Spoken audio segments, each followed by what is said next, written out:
Kenapa terhubung sebenarnya bukan cerita tentang pertarungan? Kenapa musuh terbesar di sepanjang cerita ternyata bukan organisasi peti mati? Dan kenapa karakter terkuat di serial ini justru bukan orang yang paling kuat bertarung?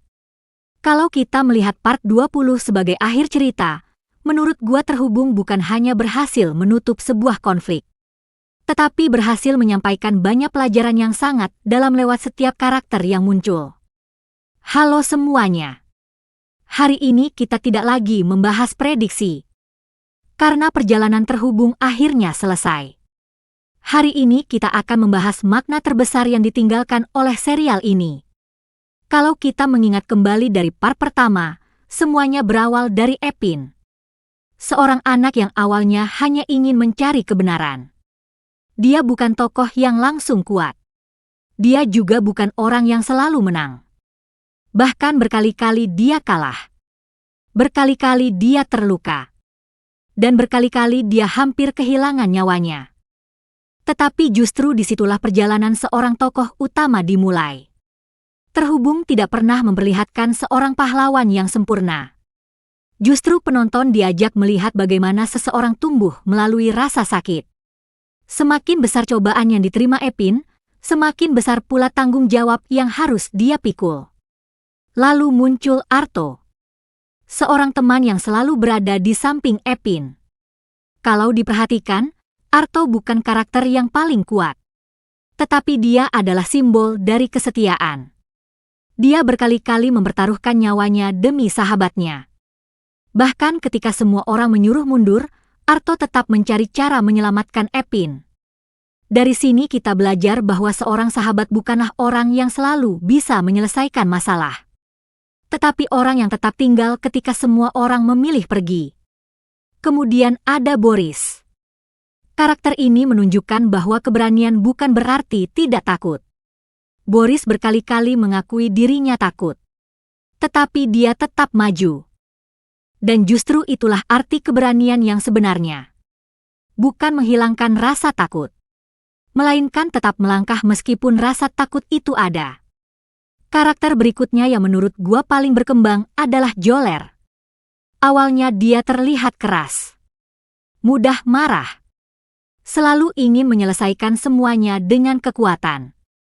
Tetapi perlahan kita melihat perubahan.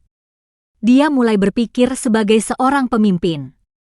Dia mulai mendahulukan keselamatan teman-temannya dibanding ego pribadinya. Itulah alasan kenapa perkembangan karakter Joler terasa sangat alami. Lalu kita masuk kepada sosok yang paling menarik. Yes. Selama puluhan episode, penonton dibuat bingung. Apakah Jack benar-benar pengkhianat?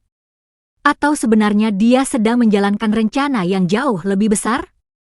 Dan di ending ini kita akhirnya mengerti. Kadang seseorang harus rela dibenci demi menyelamatkan orang lain. Tidak semua pahlawan mendapatkan tepuk tangan. Ada juga pahlawan yang harus hidup dengan nama buruk agar orang lain tetap hidup. Menurut gua, inilah karakter terbaik yang pernah ditulis di serial ini. Kemudian ada Alex Baron. Kalau diperhatikan, Alex hampir tidak pernah berbicara panjang. Tetapi setiap kemunculannya selalu mengubah keadaan. Dia selalu berada di garis depan. Dia selalu menjadi tameng. Dia rela menjadi orang terakhir yang mundur. Alex mengajarkan bahwa seorang pemimpin tidak selalu berada di depan untuk memberi perintah, tetapi berada di depan untuk menerima pukulan pertama. Dan itu yang membuat semua orang menghormatinya. Bukan karena kekuatannya, tetapi karena pengorbanannya.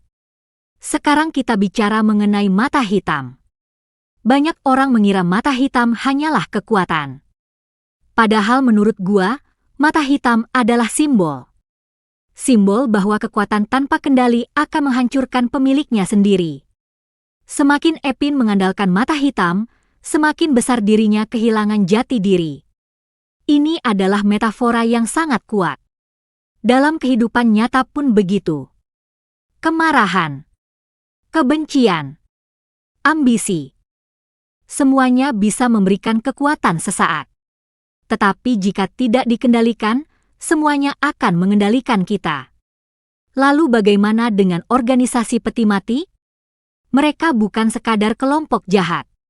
Mereka melambangkan manusia yang menghalalkan segala cara demi mencapai tujuan. Mereka percaya bahwa ilmu pengetahuan boleh digunakan untuk apa saja, selama hasilnya menguntungkan. Sedangkan Epin dan teman-temannya membuktikan bahwa ilmu tanpa hati nurani hanya akan melahirkan kehancuran. Hal lain yang menarik adalah hampir semua tokoh di serial ini kehilangan sesuatu.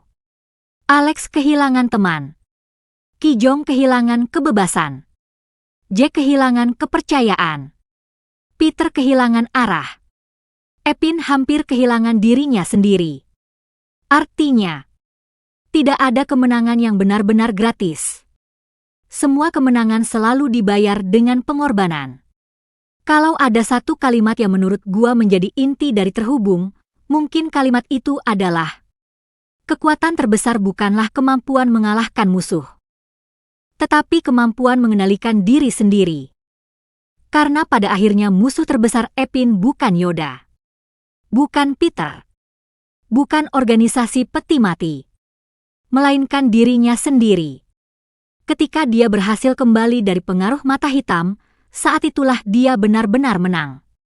Ending serial ini juga sengaja dibuat terbuka. Masih ada pertarungan. Masih ada konflik. Masih ada banyak pertanyaan yang belum dijawab. Namun justru disitulah letak keindahannya. Penulis tidak memaksa semua misteri selesai. Dia memberi ruang kepada penonton untuk membayangkan kelanjutan dunia Terhubung. Dan menurut gua, itulah ciri sebuah cerita yang berhasil.